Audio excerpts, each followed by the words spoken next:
This program contains graphic violence and sexual situations. Viewer discretion is advised.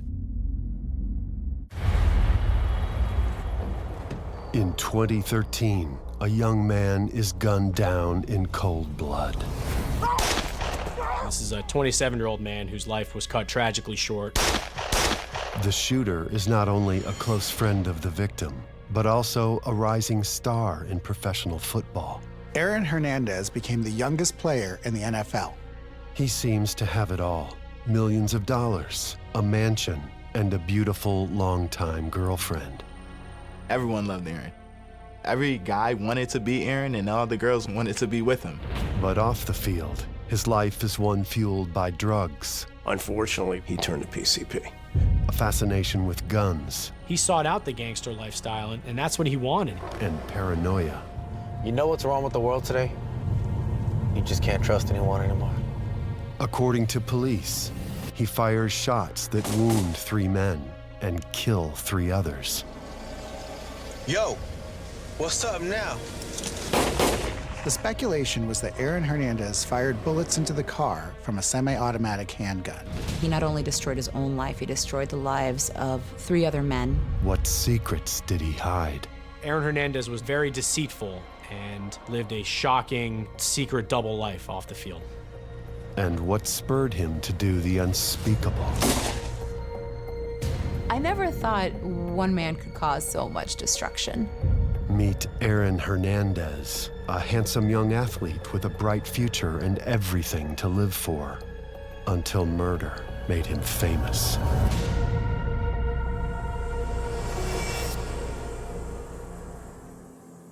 "90 minutes after his arrest in 2013, Aaron Hernandez was released from the New England Patriots. Aaron Hernandez's career was just getting started. He was 23 years old when he was arrested and charged with murder, and he had just signed a big $40 million contract extension. The news media scrutinized every aspect of his life in reports on television, in newspapers, and magazines. Esquire magazine described Aaron Hernandez as the most infamous accused killer in Massachusetts since Lizzie Borden. When you step away from the sensational aspect of it, you are left with a man who had so much talent, so much to offer children who are inspired by sports, inspired in this state in particular by the Patriots. The former role model's thuggish, bar-fighting, pot-smoking past comes to the surface, and social media heats up with conflicting opinions. It was everywhere. Sports programs and websites were all debating whether he was innocent or guilty. The fans had their say, and even the hashtag #FreeHernandez popped up on Twitter. Hernandez was sentenced to life in prison for the murder of his friend, Odin Lloyd. It'll be a good day when the media remembers the name Odin Lloyd and can forget the name Aaron Hernandez. While on trial for Lloyd's murder, he was also indicted for the 2012 double homicide of 2 other men. It's an unbelievable tale of horror and sadness. But days after his acquittal in 2017 for the double murder, Hernandez decides to evade justice. The shocking news comes out that Aaron Hernandez has killed himself in his cell overnight. It was a stunning turn of events. The media was once again set ablaze with more questions. How did this happen? How did they allow this to happen in the prison? Why wasn't he on a stricter watch? And the whole thing is just tragic. Author James Patterson wrote a book about Aaron Hernandez, and he described him as an all-pro football player who operated like a serial killer. Born in 1989 in Bristol, Connecticut, to his mother, Terry, and father, Dennis, Aaron Hernandez grows up in a middle-class household with his brother, DJ. He was always a great athlete. I mean, from 10 years old, everyone in the area knew that he would be something special, but he never carried himself in that way. He always carried himself just as one of the guys. Football became part of his life very early, and his father was a high school football star who was determined that his boys would also play football. So he very early pushed them both into the sport. Bristol, Connecticut, it has its bad areas, but for the most part, it's a place where you can raise a family and you don't have to worry too much about gang violence and things like that.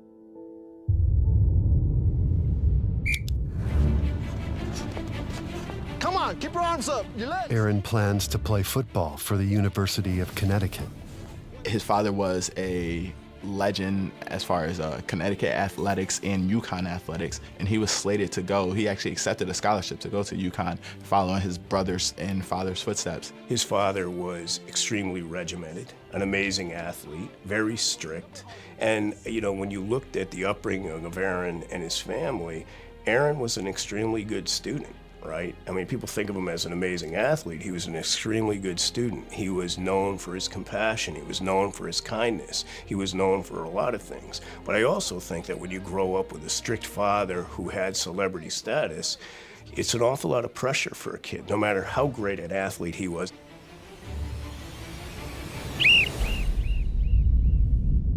When Aaron is 16, his father dies suddenly from complications after hernia surgery. When he died young at 49 years old, it was a huge tragedy, and it was an enormous turning point for Aaron Hernandez. He would never be the same. When you lose that role model and your life has been about regimentation and you've been expected to live up to something, you become rudderless. Friends would say that after his father died, something changed in Aaron Hernandez. A switch just went off where everything that he was about, he became the opposite. It was in high school when Aaron Hernandez started dating Shayanna Jenkins. She's stunning, and Aaron Hernandez was gorgeous, and they were the golden couple of their high school. Athletes, and strong and healthy and young, and in love. Hi, Aaron. What's up? I'm like right here. Aaron's mother, Terry, quickly remarries, and Aaron allegedly does not get along with his new stepfather. As a result, he spends a lot of time hanging out with friends and relatives who have criminal records. Sources say his new social circle is a bad influence on him. But this isn't the only change in Aaron's life. He graduates high school early. He's actually set to go to UConn. That's really almost like becoming a pro athlete at 17 years old. After his father dies, Aaron changes his mind about where he will play college football. He chooses the University of Florida and joins its football team, the Florida Gators. He is now living 1,000 miles away from home and without adult supervision. At the University of Florida, Aaron Hernandez's coach decided that he needed a good influence on his life. So he paired him up with the clean-cut quarterback of the team, Tim Tebow. The whole idea was that Tebow was going to help keep him out of trouble, but unfortunately, even Tim Tebow couldn't do that. Hernandez and Tebow are at a local hangout when a waitress brings the underage Aaron 2 shots. Hernandez allegedly drinks the shots, but when it comes time for the bill, he refuses to pay. I'm telling you, I didn't order those drinks. Well, somebody did, and somebody drank them, and my server said that it was you, so you gotta pay for it. Like hell I am. Hey, calm down. You don't want to cause any trouble, right? Especially during your freshman year. The manager insists, and Tebow offers to pay for the drinks. But Aaron will have none of that.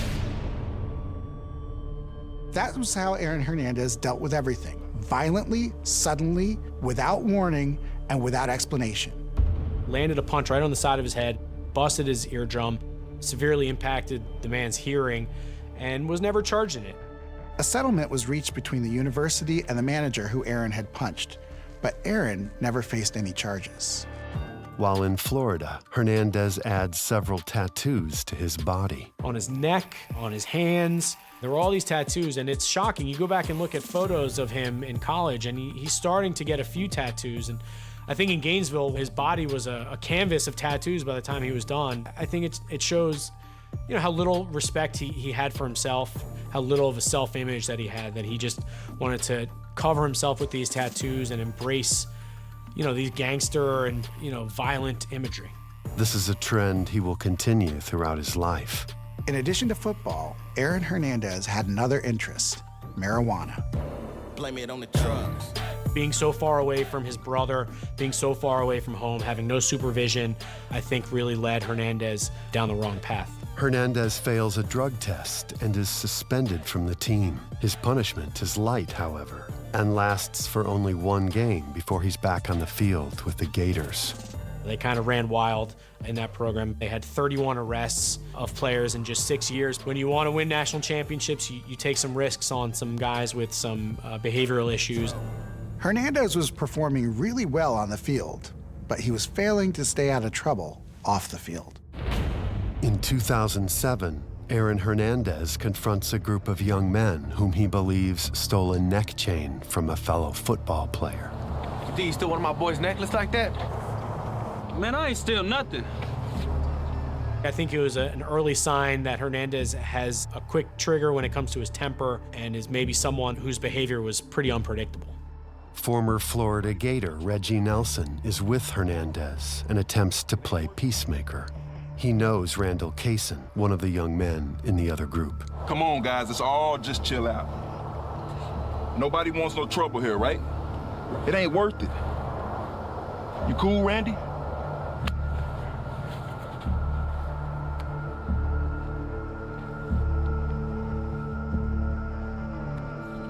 It seemed like things were settled, but a few minutes later, all hell broke loose.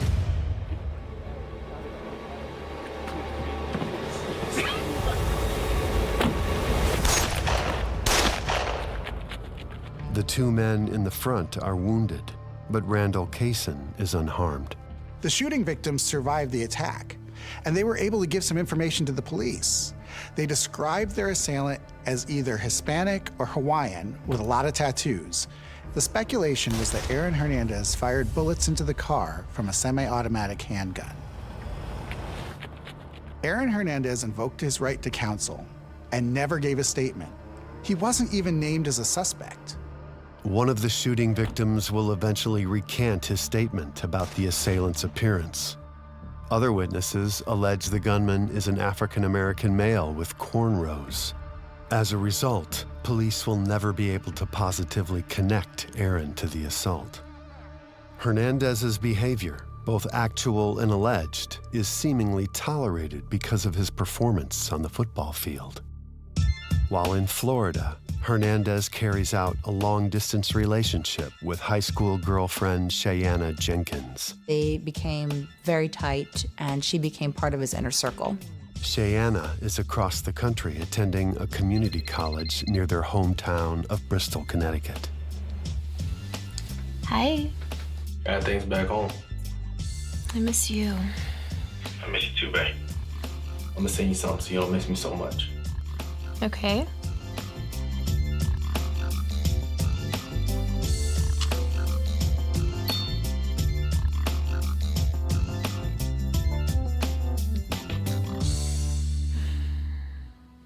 As he continues to play for the Gators over the next few seasons, scouts evaluate Hernandez for the upcoming NFL draft. Their reports on Hernandez aren't exactly stellar. NFL scouts were certainly on to Hernandez's behavioral issues. And the scouting report said, self-esteem is quite low, not well adjusted emotionally, not happy, moods unpredictable, not stable, doesn't take much to set him off. That's kind of harrowing to read in hindsight. There were very astute reports done about him that showed that he could not handle this life. The Wall Street Journal reported that Hernandez was given a personality test before the draft, and he scored a 1 for social maturity. And so therefore, a lot of teams that would have been interested in him walked away. Just before the NFL draft begins, Hernandez writes a letter to the New England Patriots, admitting past mistakes and offering to undergo 8 drug tests if drafted. He said, look, I know that I have some issues with marijuana and some other behavioral issues. I promise you that I will never fail a drug test and I will behave if you draft me. If I fail a test, you can take back some of my signing bonus. If you take a gamble on me, it will pay off and I will be a good player for you. And when the 4th round came around, the Patriots finally decided that the risk was worth the reward, and they took a gamble on Hernandez with the 113th draft pick. In 2010, Aaron Hernandez joins the New England Patriots. He starts the season as the youngest player in the NFL and is quickly recognized as one of the best tight ends in the league. Aaron Hernandez played the most difficult position other than quarterback, tight end. It's an integral position to the game for a number of reasons, because in every play you're either running or you're passing. Real versatility is required at that position, and Aaron Hernandez had it down. Aaron Hernandez understood the game and applied his athleticism to the game in a way that very few players do. Aaron Hernandez buys a 7,000 square foot mansion in a Boston suburb. Aaron Hernandez loved the party lifestyle. In the basement of the house, Aaron hangs out with friends and often smokes marijuana. One of his close friends was Alexander Bradley, who is also his marijuana dealer. Alexander Bradley and Aaron Hernandez were very tight. They were very close friends. Aaron also frequently parties with people from his past. Some of the friends are from Aaron's hometown of Bristol, Connecticut, just a short drive from Foxborough, Massachusetts, where he now lived. It is very easy to get your buddies to Foxborough, hang out in your mansion, do what you want to do. The influences that he should have been running away from were only 2 hours away. I think he embraced the unsavory characters from his past. He sought them out, and that's what he wanted. So I don't think Aaron Hernandez was a victim here. I think he sought out the gangster lifestyle. When he was playing for the Patriots, Aaron's girlfriend, Shayanna Jenkins, moved in with him. Shayanna would later say that she had to make some compromises to be with Aaron, and that included his infidelity.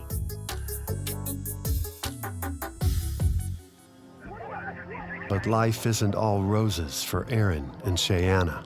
Aaron and Shayanna argued a lot, and sometimes those arguments got so loud that the neighbors would complain about the noise and the cops had to come out. We received a message or service call from one of your neighbors. Is everything okay? We just had a little argument. Everything's okay here. Ma'am, is that true? I said we're okay. Sir, I wasn't asking you, I was asking her. Ma'am, are you okay? Yeah, I'm fine. Are you sure? Do you want to press any charges or file a complaint? No, like I said, we're good. Well, you two, you keep it down in there, all right?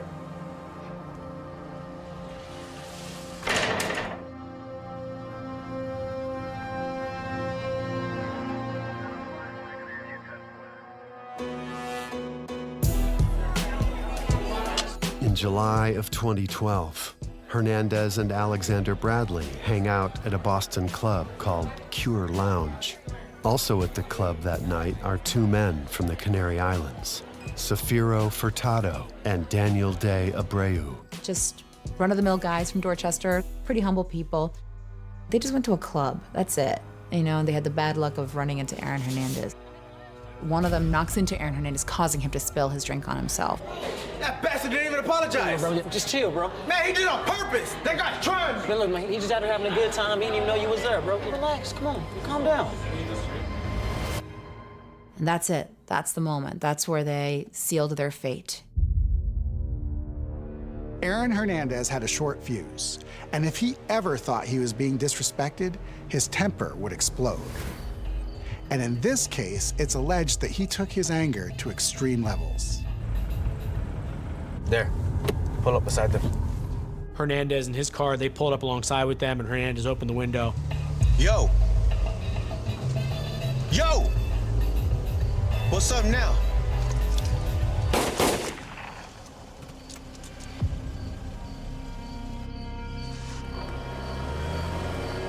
And again, this was over a spilled drink in a club, supposedly. And so it just shows how unstable that Aaron Hernandez was.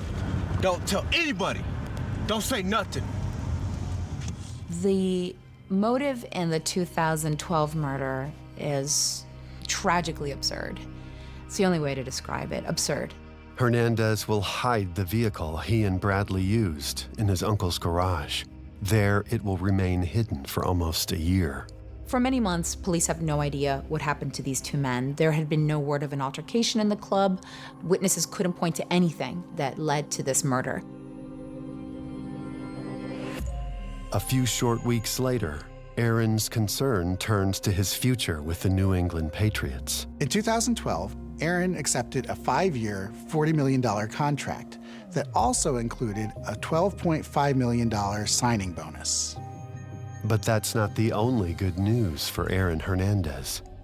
Later in 2012, Shayanna Jenkins is pregnant with Aaron's first child. And on the day of her shower, she gets a surprise. Today was a good day. I know something that might make it even better.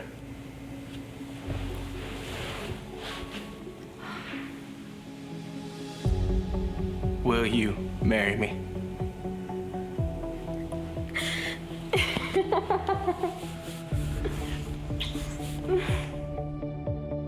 On the football field, Hernandez performs for the Patriots and head coach Bill Belichick. And he turned out to be a very good player for him. Bill Belichick used Aaron Hernandez in all different types of situations, entrusted him to play several positions: running back, tight end, H-back, wide receiver. Hernandez was a big part of that offense. But confidence on the football field doesn't carry over into the private life of Aaron Hernandez. Alexander Bradley would claim that Aaron became very paranoid and was convinced that he was being followed. Miami, 2013. Aaron Hernandez and Alexander Bradley are out partying at local clubs, but Aaron is upset. You okay? You see those guys back at the club? I think they were undercover cops. Man, you're imagining things. Gotta make sure they're not following us. If they are, it's because of that crap you pulled in Boston.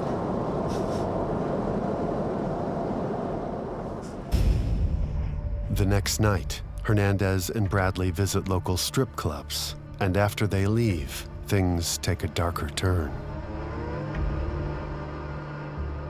Alexander Bradley goes out partying again with Aaron and two other friends. He falls asleep in the car, but he wakes up when the car comes to a stop.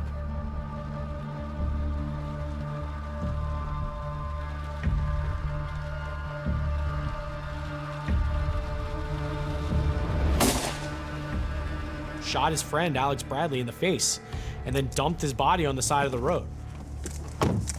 This is the type of person we're dealing with in Aaron Hernandez. This is someone, you only find a character like this in the movies. Alexander Bradley survived, but he refused to tell the cops who had shot him. He would later say that he was planning his own revenge. The single gunshot will eventually cause Alexander Bradley to lose his right eye. Back home in Boston, Hernandez continues his downward spiral. According to friends, Aaron started using PCP, also known as angel dust, and it can cause hallucinations. He was doing a lot of PCP and things at that time. He was just living a reckless life. I think that he didn't understand and count his blessings because he thought that he became invincible at some point where regardless of what he was gonna do, as long as he performed well on Sunday, everything else would be taken care of. And Hernandez associates with a rough crowd. It seemed like he really sought out the gangster lifestyle and he got a thrill out of it. No one could get to him. No one could help him understand how much he had at stake. You just wanted to take Aaron Hernandez and just shake him and say, Aaron, do you realize what you have at stake here and how much he had to lose by engaging in the conduct that he was? Aaron Hernandez was getting into all sorts of trouble, and things reached their breaking point with his boss. Belichick had meetings with Hernandez and he tried to give him advice. I don't think Belichick knew that Hernandez was brandishing a gun at all times or smoking PCP off the field. According to a report by Rolling Stone, Belichick issues Hernandez an ultimatum. So, you miss physical therapy, and then you blow off the receiver training camp that Brady's running. Just blow it off. And now you've got cops showing up at your place. What the hell is going on with you? I got into it with some bad people, Coach. Gangsters. Look, you need to clean up your life and get it together, okay? Otherwise, if there are any more disruptions, I will either trade you or I will cut you at the end of the season. And that's a promise. That is a promise. You got it? Yes, sir. I don't think Belichick would have had Hernandez on the team and entrusted him with so many roles if he knew that he was doing these things off the field. Despite promising to turn his life around, Aaron Hernandez continues his hard partying ways. By 2013, Aaron has made a new friend named Odin Lloyd. Unbeknownst to both Hernandez and Lloyd, their lives will soon become irreversibly linked. Aaron Hernandez met Odin Lloyd because Odin was dating the sister of Cheyenne Jenkins, Aaron's fiance. Aaron Hernandez and Odin Lloyd met like many people do, through their girlfriends. They struck a friendship, probably bonded over football. He played on a semi-pro team here locally, the Bandits, and a very good player. He used that not just to play sports, but to mentor others, and was a larger-than-life character. Hernandez and Lloyd reportedly have another connection, smoking marijuana together. Hernandez gives Lloyd the nickname Blunt Master. Cheyenne Jenkins will later allege that Odin Lloyd was his drug dealer. In June of 2013, Hernandez and Lloyd visit a Boston night spot called Club Rumor.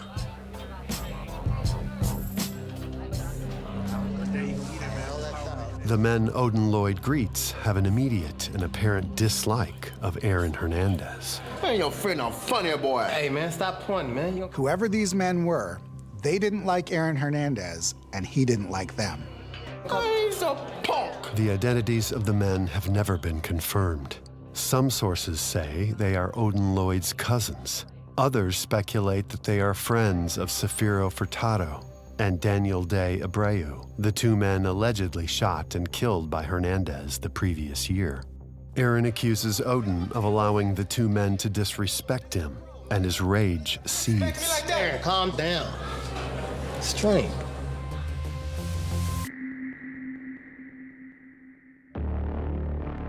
Two days later, on June 16, 2013, Aaron Hernandez sends a text to Odin Lloyd telling him he's swinging by Odin's house to pick him up.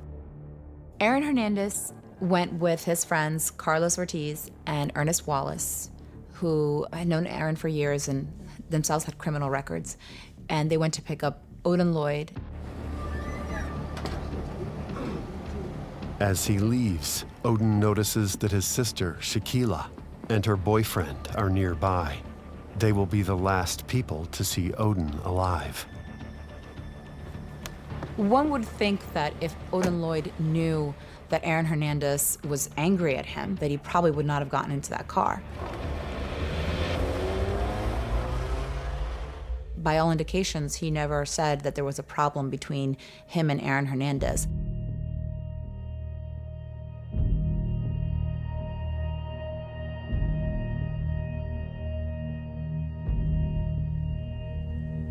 Hey, yo, Aaron. You all right, man? You know what's wrong with the world today? You just can't trust anyone anymore. One can only assume that when Aaron Hernandez picked up Odin Lloyd that night, that Odin Lloyd went into that car thinking he was just hanging out with his buddy again. In the back of the car, Odin begins texting his sister.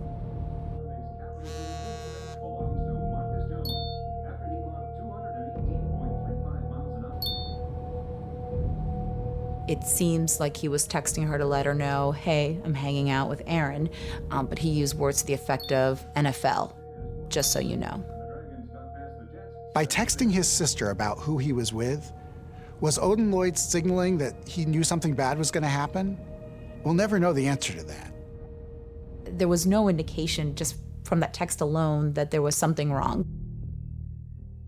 But something is very wrong, and Odin Lloyd has only a few more minutes to live.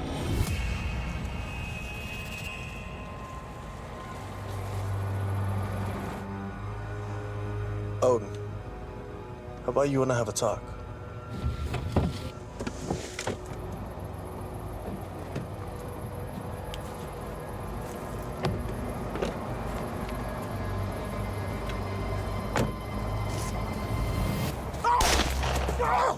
Aaron Hernandez shoots Odin Lloyd 5 times. It was like an execution. At age 27, Odin Lloyd was shot dead. And for what reason? When it comes to the motive for why he killed Odin Lloyd, I still believe the most obvious explanation. He was afraid that Odin Lloyd was going to squeal about the double murder that had happened the previous year in the South End. Hernandez, Wallace, and Ortiz go back to Hernandez's mansion. A security camera, which will later be disabled, captures their next moves. Aaron holds what appears to be a gun in his hand. Odin Lloyd would be found the next day by a young teenager taking a run. Hours after Lloyd's murder, Hernandez calls his fiancée, Cheyenne Jenkins, and makes an unusual request. Cheyenne, I need you to do something for me. Yeah, what's up? There's a box down in the basement. I need you to get rid of it. Just get it out of the house. Why? Like, what's in it? You don't need to know. Just get rid of it. Do it quickly.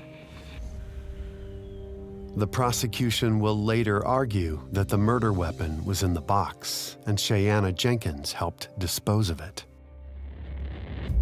Police investigating Odin Lloyd's murder find a wealth of evidence. One of the investigating officers couldn't believe the stupidity of this crime. Odin Lloyd still had his wallet, his phone, and keys to a car that had been rented by Aaron Hernandez. What's more, this whole thing went down less than a mile from Aaron Hernandez's home. Authorities also find video surveillance footage that has captured many of the events of June 16th and 17th, 2013. You had so much evidence putting these men together. It was all captured on video. It was captured at the gas station, and you see Aaron Hernandez skipping across the parking lot. One of the dumbest criminals of the century here, just led the prosecutors right to his front door. The chain of events was right there on camera. It was very compelling proof of foul play, of murder.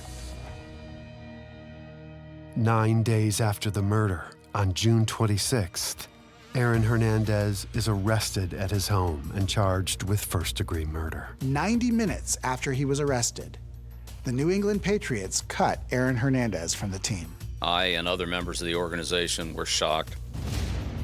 The Odin Lloyd case isn't the only legal trouble Hernandez is facing. Acting on an anonymous tip, police discover the vehicle used in the 2012 shooting murders of Safiro Furtado and Daniel de Abreu. It's been hidden in a garage belonging to Aaron Hernandez's uncle. In May of 2014, Hernandez is indicted for the murders. 8 months later, Hernandez goes on trial for the killing of Odin Lloyd, and a media frenzy ensues. It was insane. It was the hottest ticket in town. We hadn't seen such a high-profile murder case involving an athlete probably since O.J. Simpson. Everybody wanted to be in that courtroom, and the court personnel had their hands full with us, and also members of the public who just wanted to come in and get a look at Aaron Hernandez and just watch this whole thing unfold. Cheyenne Jenkins, Aaron's fiancée, is called to testify. Cheyenne Jenkins had to be very careful on the stand, and we were all riveted. What would she say? Would she implicate him? Would she try to save herself and throw him under the bus? She didn't. When Cheyenne is asked about the guns Aaron kept around the home, she offers few details. How big was he? I don't really remember the size. She was very careful, and she just kept saying that she didn't know. And it was very clear to us that she was not going to betray Aaron Hernandez. In that testimony, she was going to do everything she could to save herself and at the same time save him. She was not going to play a role in his undoing. It became so obvious towards the end of the trial that Hernandez was involved that his own defense attorneys even admitted he was there that night, but then tried to spin it that Aaron was just an innocent bystander who happened to be in the car, happened to be there. The other two men were not friends with Odin Lloyd. Aaron Hernandez is the only one who had the connection to Odin Lloyd. Even New England Patriots owner Robert Kraft is called to testify. He said he was not involved, that he was innocent. After 10 weeks of testimony, more than 130 witnesses, and hundreds of pieces of evidence, the jury deliberates for 35 hours over a 7-day period. for the jury, they had enough to show that Aaron Hernandez went into that yard with Odin Lloyd and left and knew what had happened and very much likely ordered what happened if he didn't do it himself.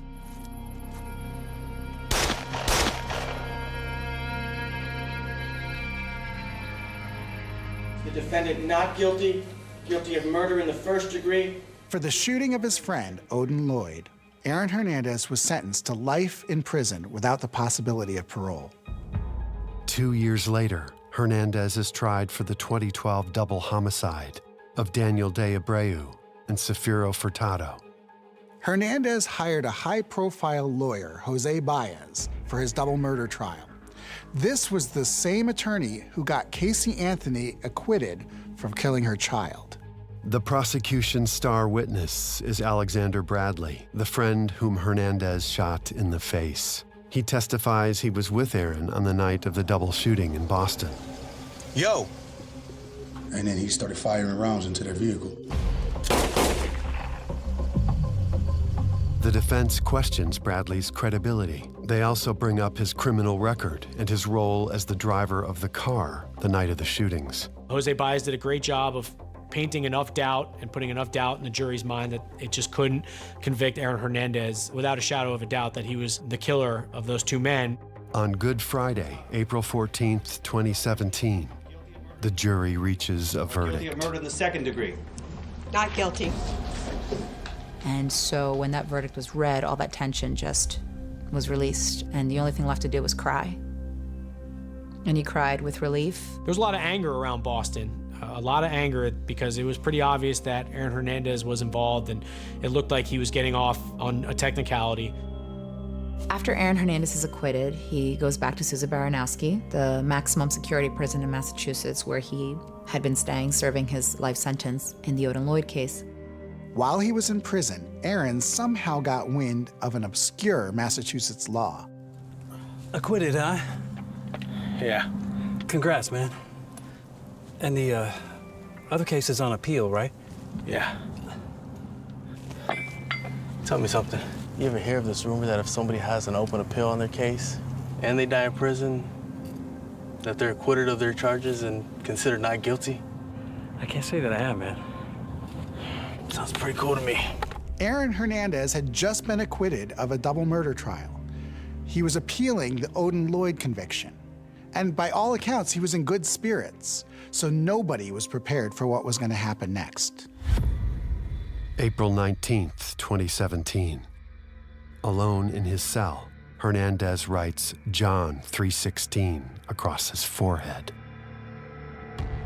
He then cuts his hand and, using his own blood, scrawls cryptic messages on the walls of his cell. One is an image of an unfinished pyramid. Underneath it, Hernandez writes the word Illuminati. Aaron Hernandez wrote 3 suicide notes, one of them to his fiancée, Cheyenne, one of them to his daughter, and a third to somebody whose identity has never been revealed. In his suicide note to fiancée Cheyenne Jenkins, Hernandez writes, You've always been my soulmate. And I want you to live life and know I'm always with you. This was the Almighty's plan, not mine. I love you. You're rich. You're rich, he wrote to her. Did he know that there would be an opportunity now for Cheyenne Jenkins to collect the money that he had received in this contract that was taken away from him upon the charges? Perhaps. It's difficult to know. What Aaron Hernandez did next was methodical and determined. Hernandez rips up cardboard that he will force into the track of his cell door. This will prevent guards from coming to his aid. He put soap and shampoo on the floor, and it's been theorized that he did that for one of 2 reasons: either to keep the guards from getting to him to rescue him, or, more disturbingly, to keep him from being able to get his footing. Either way, this was going to happen, and he was committed to it. He tied a bedsheet around his neck, that he'd also tied around the window, and he essentially lowered himself to the floor until the sheet caught, and he asphyxiated. It's a terrible way to die, and to kill yourself that way, you have to want to die.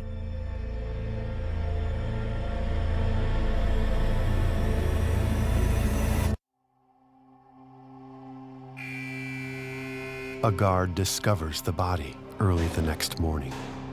Left behind in the cell are an open Bible and 3 suicide letters. The third suicide letter was allegedly written to a man who reports say was Aaron's prison boyfriend, but the contents of that letter have never been made public. There are rumors that Hernandez was gay and Odin Lloyd was gonna tell the world about it. That has never been proven, that has never come out. We're still waiting to see if that third mysterious letter ever gets released. Some reports will allege that Kyle Kennedy, a convicted robber, was Hernandez's jailhouse lover. Hernandez's attorney and Cheyenne Jenkins will claim the stories are false. Aaron Hernandez's family holds a private funeral for him in their hometown of Bristol, Connecticut. A lot of people in Boston have zero sympathy for Aaron Hernandez. This is a guy who had everything in front of him, a superstar career, $40 million contract. He gets to play for the New England Patriots and win Super Bowls and catch passes from Tom Brady, and he threw it all away over what? Before Hernandez's remains are cremated, his brain is donated to a research program at Boston University. Aaron Hernandez had severe brain damage. A researcher will describe seeing damage to the inner chambers of Aaron's brain, especially in the frontal lobes. These lobes are important in decision-making, judgment, and cognition. It was discovered that Aaron had one of the worst cases of CTE that had ever been seen in a player his age. CTE is very real. Chronic traumatic encephalopathy, which leads to brain injury over time. It's a repetitive injury as opposed to the single type of injury one might find in an automobile accident. When you look at the scans of Aaron Hernandez's brain, you can see the parts that have atrophied. You can see the holes in the brain. And I'd never seen anything that looked like it. It was very obvious that there were physical signs of trauma on his head. So what led Aaron Hernandez down this path? Was it drugs? Was it the wrong friends? Was it the CTE? It was probably a combination of those, but we'll never know for sure. Aaron Hernandez took his secrets about why he killed Odin Lloyd to the grave. In fact, till his dying day, he proclaimed his innocence and was confident he would be successful in his appeal and eventually released. What I want to say about Aaron Hernandez is that I look forward to the day when folks can remember Odin Lloyd and forget about Aaron Hernandez. Odin really was a huge support for Ursula Ward, his mother. There isn't a day that goes by that Ursula doesn't grieve for her son. She carries on as best as she can, but it never leaves her. There's a piece missing that cannot be replaced, and she tries her best, but that's a pain that can never be relieved. You know, Aaron Hernandez was a heinous person, and no one knew it. And that to me is the most shocking revelation of this whole story. I truly believe that the person that I knew growing up is Aaron Hernandez, and the person that became him had a lot to do with the influences around him. Of course, you can't blame everything on other people, but man, it's sad. It's just sad. It hurt us. It just hurt us as people because he was our son. You know, he was the most important thing that came out of that area. If you say Bristol, you knew you saw Aaron Hernandez. No one saw this coming. So as a journalist, it's to reinforce an important lesson that you just never know who these guys are. And so I'm very wary now of writing stories about guys who have redeemed themselves and have turned over a new leaf and I'm a changed man now. Well, you know, you're saying all the right things, but Aaron Hernandez said all the right things too.